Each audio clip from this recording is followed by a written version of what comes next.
되로다.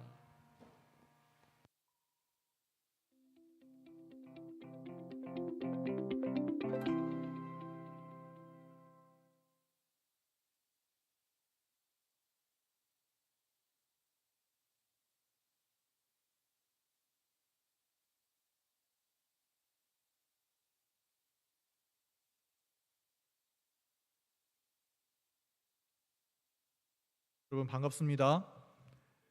네, 오늘이 화요일 3일 예배, 저녁 예배에 오신 여러분을 진심으로 환영합니다.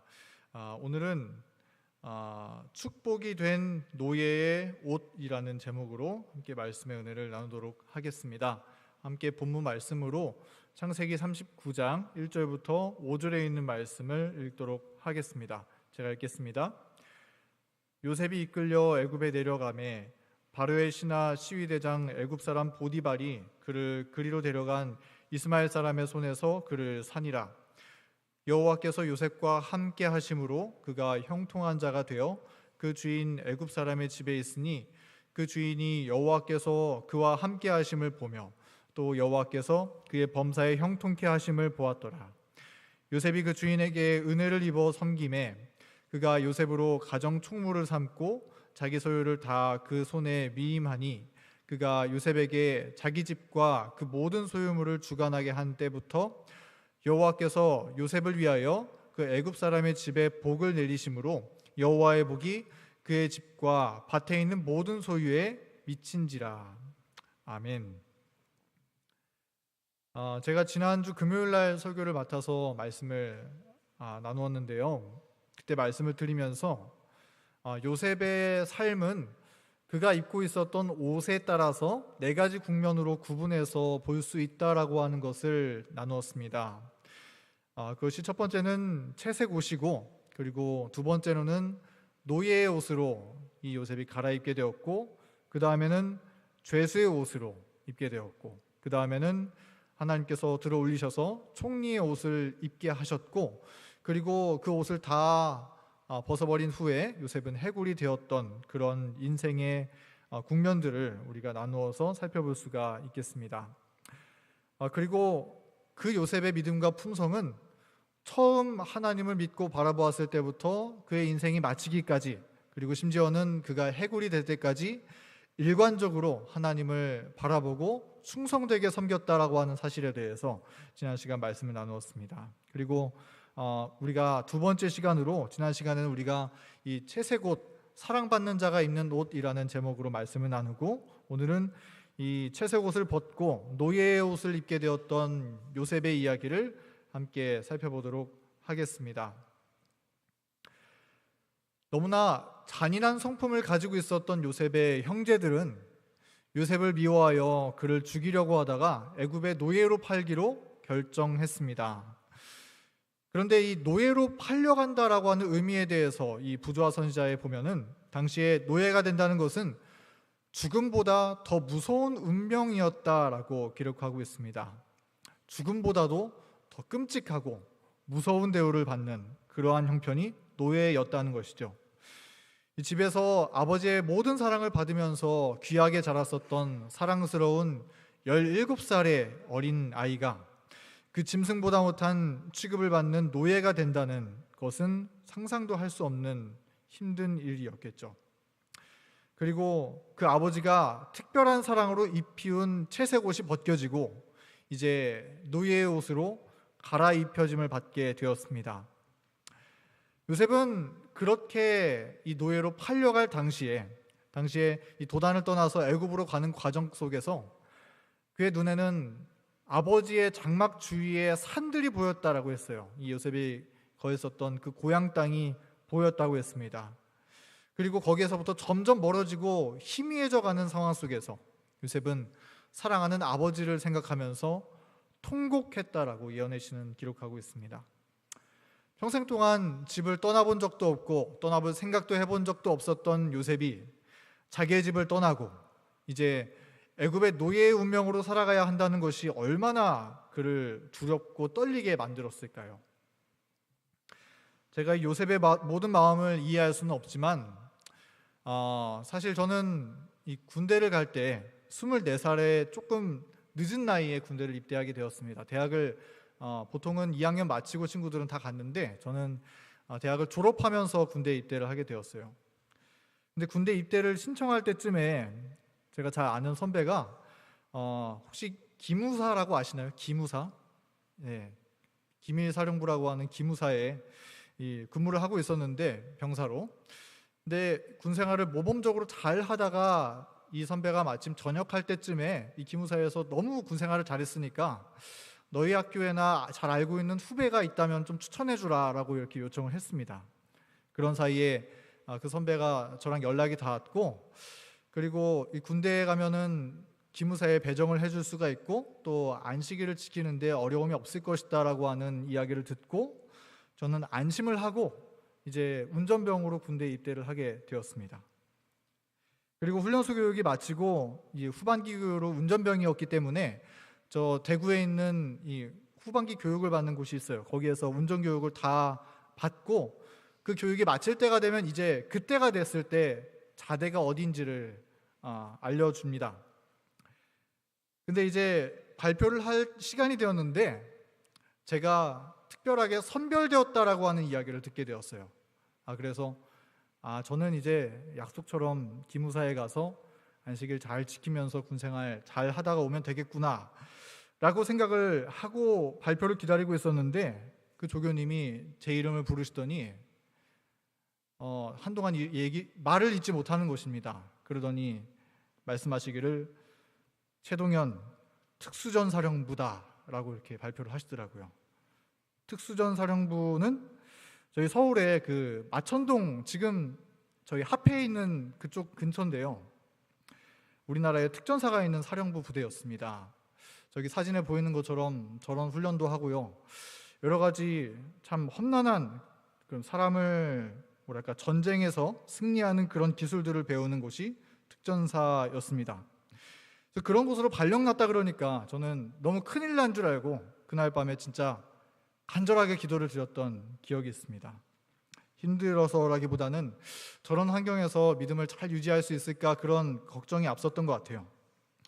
그렇지만 이제 군대에 마침 딱 자대에 들어가 보니까 특전사는 특전사의 부사관들이나 장교들이나 그런 분들께서 훈련을 많이 받으시고 저희 운전병들은 실제로는 운전을 하는 임무들을 많이 하게 되었더라고요.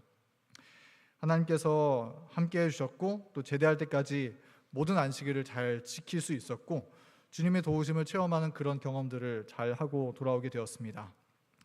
아무쪼록 특전사에 가게 된다라고 하는 그 한마디 얘기에도 제 마음이 떨리고 이렇게 예상치 못한 변화에 덜컥 놀라게 되는 게 사람인데, 그것과는 상상할 수 없는 그런 노예가 되는 형편에 놓이게 된 요셉의 마음이 얼마나 두렵고 떨렸을까요? 우리는 감히 그 마음을 상상해 볼 수가 없을 것입니다. 채색옷이 벗겨지고 노예의 옷을 입게 된 요셉이 애굽으로 떠나는 그 과정 가운데서 예언의 시는 다음과 같이 표현을 하고 있는데요, 부조선지자 213페이지에 있는 내용입니다.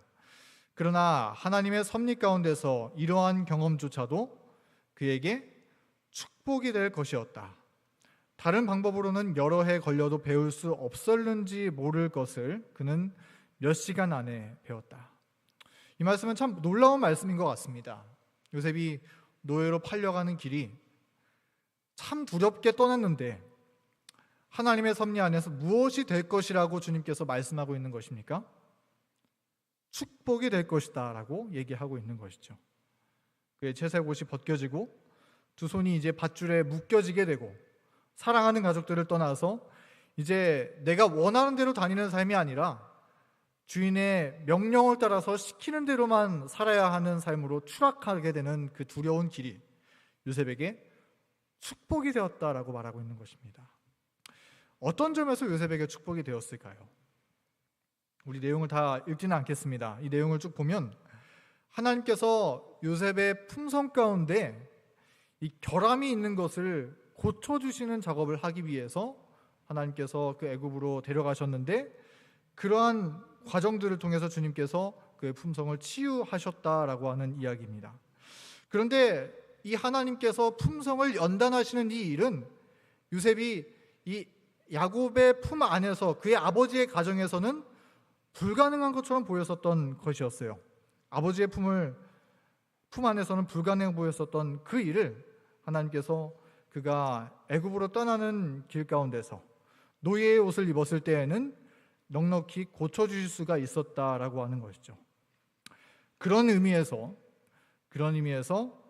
요셉이 입은 그 노예의 옷은 축복의 옷이 될 수 있었던 것입니다.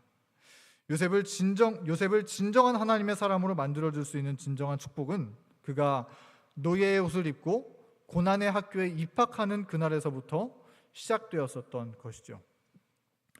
우리 교문리교회 성도 여러분, 우리도 이 땅에 살면서 하나님께서 때때로 우리에게 전혀 예상치 못한 고난의 옷을 입혀주실 때가 있는 것입니다. 때로는 몸이 아픈 고난을 주시기도 하시고, 때로는 경제적으로 어려움에 빠지는 고난을 허락하시기도 하시고, 또 때로는 주변 사람으로부터 상처받는 고난을 허락하시기도 합니다. 그리고 그러한 고난들이 요셉처럼 우리를 얽매이고 부자유스럽게 만드는 것처럼 느껴질 수도 있습니다. 그러나 그러한 노예의 옷이 요셉에게 축복의 옷이 되었던 것처럼 하나님도 우리에게 더 큰 축복을 안겨다 주시기 위해서 우리를 고난의 학교에 입학시키신다는 사실을 우리가 기억하고 하나님께 그러한 순간에도, 어떠한 순간에도 감사와 찬양을 드리는 믿음의 사람으로 서게 되기를 간절히 바랍니다. 하나님은 요셉에게 채색 옷 입히실 때 부어주셨던 그 특별한 사랑을 이제 그의 채색 옷이 벗겨지고 노예의 옷을 입게 된 그 순간에도 오히려 더욱더 크게 쏟아부으셨다는 것입니다. 그러므로 우리도 혹 원하지 않는 고난의 옷을 입게 된다 할지라도 하나님께서 특별하신 그분의 사랑으로 우리의 발걸음을 인도하신다는 사실을 우리가 잊지 말고 언제나 우리의 입가에 은혜의 찬송을 머무르며 살게 되는 믿음의 사람들로 우리 모두 함께 살게 되기를 간절히 바랍니다. 그런데 요셉에게 노예의 옷이 축복의 옷이 되기 위해서는 반드시 필요한 요소들이 있었습니다. 이 말씀을 드리기 전에 우리가 한 가지 이해했으면 좋겠는데요. 제가 지난번 설교 시간에 말씀을 드렸던 적이 있습니다. 모든 고난은 하나님의 섭리이다. 여러분 맞습니까? 네, 모든 고난은 하나님의 섭리입니다. 자, 그런데 두 번째, 그런데 모든 고난이 다 믿음이라는 꽃을 피우는 것은 아닙니다. 여러분 맞습니까? 네, 그렇죠. 고난을 당한다라고 해서 그 모든 고난이 다 좋은 열매의 결과를 맺게 되는 것은 아니라는 것이죠. 어떤 사람은 똑같은 고난을 겪을지라도 그 고난을 통해서 믿음을 잃어버리기도 한다는 것입니다. 그러므로 우리는 그 고난을 어떻게 받아들이고 어떻게 대처하는가에 따라서 그 고난이 아름다운 꽃이 피어 향기를 피울 수도 있고 또는 나를 걸려 넘어지게 하는 돌부리가 될 수도 있다라고 하는 사실을 우리가 반드시 기억해야 하는 것입니다. 우리 기도의 사람으로 잘 알려졌었던 E.M. 바운드라고 하는 사람은 기도의 기도해야 한다라고 하는 책에서 다음과 같이 이야기했습니다. 고난이 축복이 되느냐 재앙이 되느냐는 그것을 받아들이는 영혼의 태도에 달려있다. 고난은 그것을 받아들이는 우리의 반응과 태도에 따라 축복이 되기도 하고 저주가 되기도 한다. 똑같은 고난일지라도 그 고난에 우리가 어떻게 반응하느냐, 어떠한 태도로 그 고난 앞에 서느냐, 그것에 따라서 그것은 축복이 되기도 하고 저주가 되기도 한다라고 하는 이야기입니다. 그리고 이 말씀에 따르면 요셉도 이 고난을 받을 때 자칫하면 삐뚤어진 요셉이 될 수도 있었습니까? 그럴 수도 있었죠. 고난이 재앙이 될 수도 있는 것이었기 때문에. 그러나 요셉은 그렇게 되는 길을 걸어가지 않았다는 것입니다. 요셉에게 그가 당한 고난은 축복의 옷이 되었습니다. 그렇다면 요셉의 고난의 옷이 축복의 옷이 되었었던 비결은 무엇이었을까요? 우리 요셉의 고난을 축복으로 바꾸어준 세 가지 요소에 대해서 살펴보았으면 좋겠습니다. 첫 번째는 말씀입니다. 여기 예언의 신의 내용을 제가 읽겠습니다. 그때 요셉의 생각은 그의 아버지의 하나님께로 향하였다. 요셉은 자기 조상들의 하나님이 자기의 하나님이 되시리라는 것을 믿었다. 요셉이 애굽의 노예로 끌려갈 때 그의 생각에 마음 가운데 무슨 생각이 들었냐면 아버지의 하나님, 즉 그의 아버지 야곱의 하나님께로 향하였다라고 말하고 있는데 그 말이 무슨 뜻일까요? 이것은 오늘날 우리의 말로 하자면 성경 하나님의 말씀으로 향하였다라고 하는 의미로 볼 수가 있습니다. 우리 이 예언의 신의 본문, 이 부조한 선지자 20장 애굽에서의 요셉의 장을 우리가 살펴보면 조금 더 실감나게 이 내용을 이해할 수가 있을 것입니다. 요셉이 사는 동안에는 아직 저희가 갖고 있는 성경책이 없었죠. 요셉은 하나님을 아는 지식을 모두 아버지로부터 듣게 되었습니다.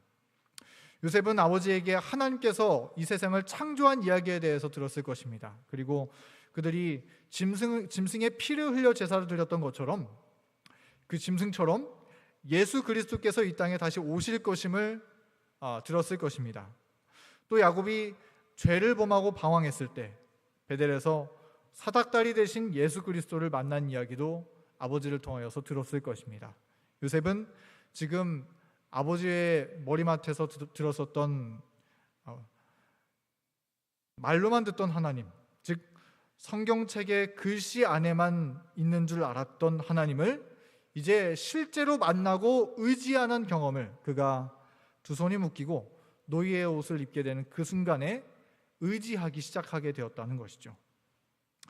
그리고 두 번째, 요셉은 그때 결심하게 되었습니다. 여기의 내용은 다 같이 한번 읽어볼까요? 두 번째에 있는 문장. 어떤 환경에 처하더라도 하늘 왕의 신민답게 행동하여 하나님께 충성을 다하리라는 고결한 결심으로 그의 영혼은 감동되었다. 아멘. 이 말씀은 제가 군생활할 때 가장 많이 힘을 얻었었던 말씀이었습니다. 군대에 들어갈 때 요셉이 이야기를 읽으면서 참 많은 감동을 받게 되었는데 그 중에 이 말씀처럼 저도 어떠한 상황 속에서도 하나님의 백성, 하늘 왕의 신민답게 살고 싶다라고 하는 소원을 가지고 하나님께 기도를 드렸던 그 말씀입니다. 성경을 보면 그리고 믿음의 사람들은 다 이렇게 하나님께 그의 마음에 결심을 드리는 순간이 있었던 것 같아요. 다니엘도 어떻습니까? 다니엘서 1장 8절의 말씀을 보면 다니엘도 바벨론의 노예로 있으면서 하나님께 뜻을 정하였다라고 하는 말씀처럼 요셉도 마찬가지로 그의 마음 가운데 분명한 결심을 하게 되었다는 것이죠. 하나님의 말씀에서 진리를 우리가 눈으로 보았다라고 할지라도 그 말씀에 우리가 반응하여서 결심하지 않는다면 그 말씀은 우리에게 아무런 소용이 없게 되는 것이겠죠. 그리고 그 요셉의 결심은 정말 어떠한 상황 속에서도 하나님의 순결한 백성으로 살도록 결심했었던 것입니다. 그리고 그 결심은 결심에서만 끝나는 것이 아니라 그의 마음에서만 끝나는 것이 아니라 그의 손과 발로 이어져서 순종하고 실천하는 믿음으로 나타내 보여졌었던 것이죠. 요셉은 그의 단순성과 하나님께 대한 그의 충성심을 지켜나갔다. 그의 생각은 금지된 문제들의 주변에서 머뭇거리지 않았다. 한번 생각해 보겠습니다. 요셉이 끌려갔었던 애굽이라는 곳은 어떤 곳인가요? 그곳은 우상이 너무나도 편만한 곳입니다. 죄악이 너무나도 만연한 곳입니다. 그곳에서 눈만 돌리면 유혹거리가 너무나도 충만한 곳이었습니다. 전부 그 사람들을 매혹시키는 우상들 뿐인 그곳에서 요셉은 살아가면서 그러나 요셉은 그런 환경 속에서도 마음의 결심을 따라서 온전히 하늘왕의 신민처럼 충성하겠다는 그 고결한 결심을 믿음으로 지키고 순종했었던 사람이었다는 것입니다. 첫째, 하나님의 말씀을 보고, 둘째, 그 말씀을 마음의 결심으로 가져오고, 세 번째, 그 결심을 마음의 뿐 아니라 그의 삶으로 순종하는 믿음을 가졌던 사람, 그것이 요셉의 믿음이었고, 또 요셉이 고난을 당할 때 그 고난이 재앙이 아닌 축복으로 바뀌는 그러한 믿음의 태도가 되었었던 것이었죠. 우리 교문익교회 성도 여러분, 여러분에게도 혹시 여러분이 당하고 있는 크고 작은 고난이 있습니까? 그렇다면 바로 그 시간은 하나님께서 여러분의 믿음의 꽃을 피우게 하시기 위하여서 주시는 기회의 시간이라는 사실을 우리가 기억하게 되기를 간절히 바랍니다. 그리고 요셉이 그랬었던 것처럼 이 세 가지의 믿음의 요소들, 그 원칙들을 우리의 삶에서 반드시 실천하는 요셉의 모범을 따라가는 사람들이 되었으면 좋겠습니다. 첫 번째, 하나님의 은혜의 말씀에 감동이 되는 그러한 하나님의 말씀을 연구하는 삶을 살아가고, 또 어떤 환경에 처하더라도 하늘 왕의 백성으로 행동하는 고결한 결심으로 하나님 앞에 뜻을 정하고, 그리고 그 결심을 순종함으로 실천하는 신실함이 있는 믿음을 가진 사람. 이 세 가지의 믿음의 단계들을 우리의 삶에 끌어당기면서 하나님께서 주신 그 고난이라는 기회를 아름다운 향기가 나는 믿음의 꽃으로 변화시키는 그러한 요셉의 믿음을 닮은 우리 모두가 되었으면 좋겠습니다. 애굽으로 팔려갔었던 요셉은 애굽의 시위대장 보디발의 집에 노예가 되었습니다. 그리고 그때부터 여호와께서 요셉과 함께 하심으로 형통하게 되었다라고 하는 성경의 기록이 이때부터 시작하게 됩니다. 하나님께서 요셉을 축복하셨고 그는 형통하게 되었습니다. 그런데 성경의 기록을 보면 그 축복을 단지 요셉 한 사람만 받은 게 아니었습니다. 요셉이 받았던 축복은 그의 가마가 닿는 사람들에게까지도 다 축복의 축복으로 흘러가게 되었었던 것이죠. 창세기 39장 2절과 5절의 말씀을 다시 좀 읽겠습니다. 여호와께서 요셉과 함께 하심으로 그가 형통한 자가 되어 그 주인 애굽 사람의 집에 있으니 그가 요셉에게 자기 집과 그 모든 소유물을 주관하게 한 때부터 여호와께서 요셉을 위하여 그 애굽 사람의 집에 복을 내리심으로 여호와의 복이 그의 집과 밭에 있는 모든 소유에 미친지라. 이 말씀에 보면 하나님께서 요셉에게만 복을 내리신 것이 아니라 요셉의 주인이었던 그 보디발의 집에도 복을 내려주셨다라고 기록하고 있죠. 그리고 심지어는 그 복이 그의 집과 또 밭에 있는 모든 소유물에게까지도 하나님의 복이 미치게 되었다라고 말하고 있습니다. 그리고 이 보디발은 이런 모습을 보면서 분명히 살아계시는 위대하신 여호와 하나님이 요셉과 함께 하신다라고 하는 사실을 깨달았다라고 성경은 기록하고 있습니다. 저는 이 말씀을 보면서 하나님께서 제가 목회하는 이 교회에서 또 제 영향력이 닿는 모든 곳에 하나님께서 이런 복을 내려주신다면 얼마나 좋을까라는 생각을 하게 되면서 또한 이 말씀을 준비하면서 기도하게 되었습니다. 우리도 요셉처럼 주변에 우리의 가마가 닿는 모든 사람들에게 이런 축복을 끼칠 수 있는 존재가 된다면 얼마나 좋을까요? 그러나 성경의 모든 말씀을 하나님의 약속의 말씀으로 받아들이는 요셉과 같은 단순한 믿음을 우리도 소유한다면 이 말씀 또한 우리의 삶 속에 실제로서 이루어질 줄을 믿습니다. 성경은 우리가 하나님 앞에서 이런 사람들이 되었다라고 선언합니다. 고린도후서 2장 15절 말씀은 우리가 구원 얻는 자들에게나 망하는 자들에게나 하나님 앞에서 그리스도의 향기다라고 선포하고 있고요. 고린도후서 3장 3절은 너희는 우리로 말미암아 나타난 그리스도의 편지다라고 소개하고 있습니다. 첫 번째는 그리스도의 향기라고 이야기했고 두 번째는 그리스도의 편지로서 이 말씀이 필요한 다른 사람들에게 전해지는 그러한 축복의 가마를 끼치는 사람들이다라고 이야기를 하고 있는 것입니다. 하나님은 우리를 축복하시기를 그냥 우리 하나만 축복하고 끝나는 것이 아니라, 그리고 그냥 이 교문이 교회만 축복하고 끝나는 것이 아니라 이 교문이 교회와 닿는 모든 사람들에게 그 축복이 흘러가서 그리스도의 향기가 되어서 그리스도의 편지가 되어서 다른 사람들에게 하나님의 마음이 닿게 되기만을 간절히 소원하고 계시다는 것입니다. 우리 사랑하는 교문이교회 성도 여러분, 그러므로 우리가 때때로 이 땅에서 이 고난의 옷을 입게 될지라도 그 고난을 불평하고 넘어지는 패배의 기록으로 끝나는 것이 아니라 하나님을 전적으로 의지함으로써 그것이 축복의 옷으로 변화되어서 그 축복이 우리의 주변에 널리 퍼지게 되는 그러한 승리의 경험을 우리 모두 하게 되기를 간절히 소원합니다. 요셉은 후에 하나님께서 요셉에게 부어주셨던 이 축복이 그가 섬기는 한 가정에만 흘러가고 끝난 것이 아니었습니다. 하나님의 축복은 보디발의 집을 넘어서 시간이 지나 애굽 전체에 퍼지게 되었고, 또 그로 인해서 팔레스타인 전체 지역에 위대하신 하나님, 요셉의 하나님을 바라보게 되는 축복으로 확장되어 나갔던 것입니다. 그리고 그러한 동일한 하나님의 축복이 어떠한 상황 가운데 처하더라도 하나님의 백성으로 살기를 결심한 우리 교문립교회 모든 가족분들에게 또한 넘치도록 부어지게 되기를 간절히 바랍니다. 이제 하나님의 도우심으로 모든 것이 형통하게 되어가는 것처럼 보이던 상황 가운데 요셉은 살고 있었습니다. 그리고 그렇게 10년이라는 세월이 흐르게 되었습니다. 10년이 지났으면 이 요셉의 나이는 이제 27살이 되었을 나이였겠죠. 이제 노예의 옷을 입고 살아가는 것이 꽤나 익숙하다 할 만한 그런 때가 되었습니다.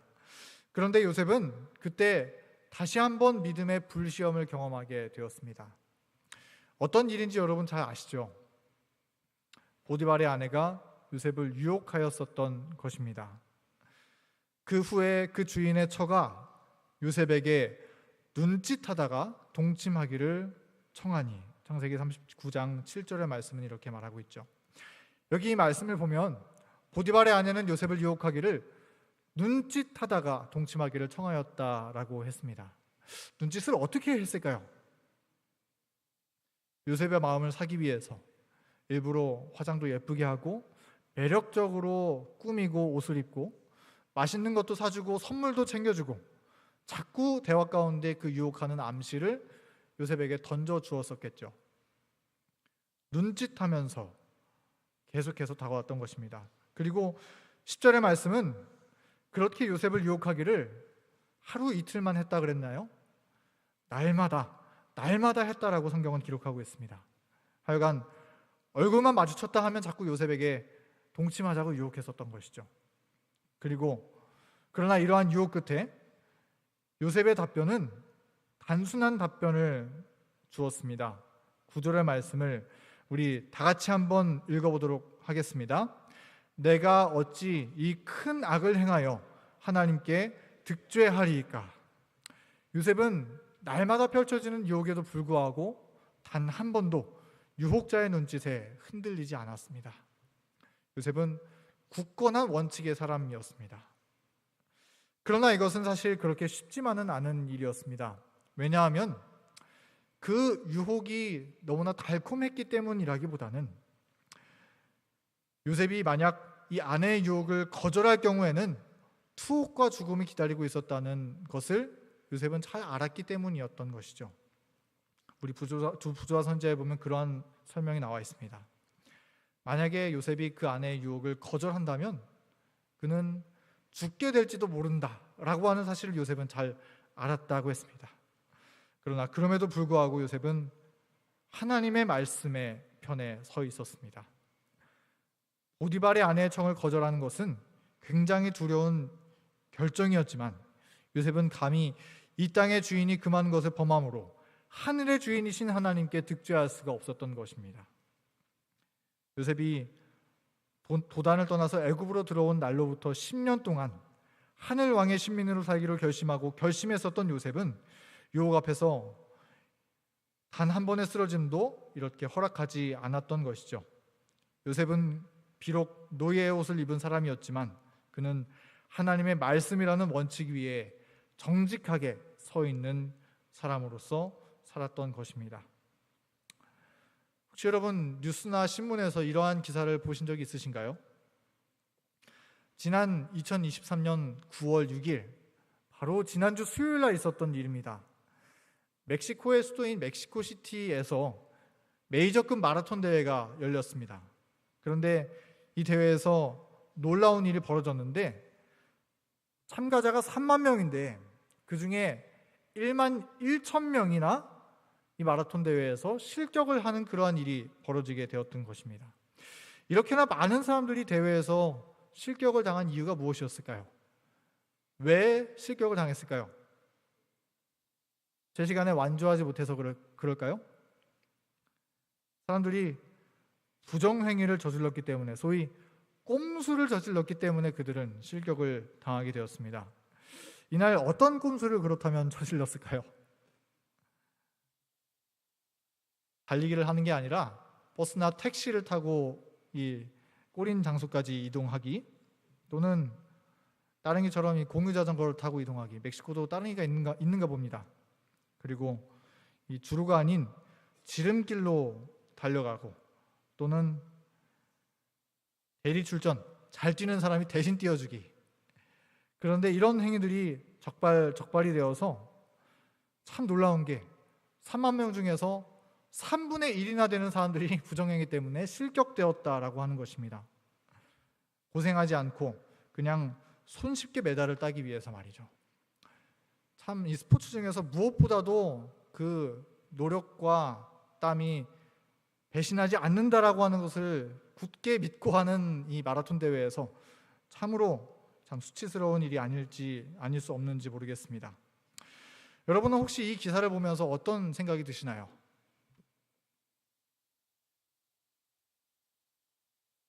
우리는 지금 너무나 원칙이 무너진 사회에 살고 있다는 것입니다. 42.195km, 이 거리를 두 발로 달리라는 그 단순한 규칙을 피하기 위해서 자신을 속이고 남을 속이고 부정직한 행동을 하는 일에 서슴지 않는 대회, 3분의 1이 되는 1만 명이 넘는 사람이다. 그리고 오히려 혹 그런 행동을 하면서 걸리지만 않는다면 그것은 기발한 것이며 영리한 것이라고 치부되는 칭찬받는 사회에 우리는 살고 있다는 것입니다. 이전에는 혹 거짓말을 하거나 이러한 원칙에 위배되는 행위를 했을 때는 마치 여기 보이는 피노키오가 코가 길어지는 것처럼 마음에 부끄러움을 느낄 줄 아는 사회였었어요. 그러나 지금은 그렇지 않다는 것이죠. 들키지만 않으면 충분하다라고 하는 마음을 가지고 있는 사회가, 이 부정직한 사회, 원칙이 무너진 사회가 지금 우리가 살고 있는 사회인 것 같습니다. 우리 교문리교회 성도 여러분, 원칙이 무너진 세대, 정직이 비웃음을 당하는 이러한 세대 가운데서 우리가 어떠한 믿음을 가지고 살아야 할까요? 오늘 이 요셉의 말씀을 살펴보면서 저는 이 말씀이 요셉의 품성과 요셉의 삶과 너무나 잘 맞는 말씀이라고 생각이 되어집니다. 그리고 이 말씀이 오늘날 우리가 반드시 살아야 하는, 또 이 마음속에 새겨야 하는 말씀이라고 바라봅니다. 다 함께 이 말씀을 읽어보도록 하겠습니다. 이는 너희가 흠이 없고 순전하여 어그러지고 거스리는 세대 가운데서 하나님의 흠없는 자녀로 세상에서 그들 가운데 빛들로 나타내며. 아멘.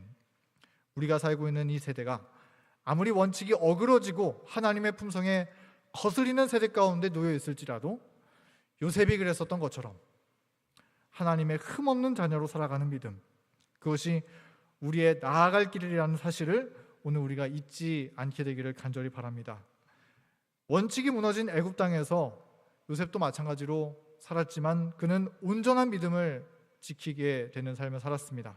그런 것처럼 우리도 이 땅에서 하나님의 부르심을 받은 백성, 하늘왕의 신민으로 살고자 결심함으로써 하나님의 율법의 원칙을 이 세상 가운데 높이 들어올려 비추는 사람, 그래서 이 어그러진 세대 가운데 축복의 빛을 땅끝까지 전파하는 사람, 그러한 믿음의 사람으로 우리 모두 살게 되기를 간절히 바랍니다. 정직한 품성은 오빌의 금보다 더 가치가 크다. 정직한 품성은 오빌의 금보다 더 가치가 크다. 우리 모두 이러한 요셉의 품성과 요셉의 믿음을 따라 살면서, 그리고 무엇보다도 하나님의 말씀에 원칙이 위에 굳게 서서 살아가면서 하나님께 영광을 돌리고 주님의 빛을 널리 전하는 우리 모두가 되기를 간절히 바라면서 오늘 말씀을 줄이도록 하겠습니다.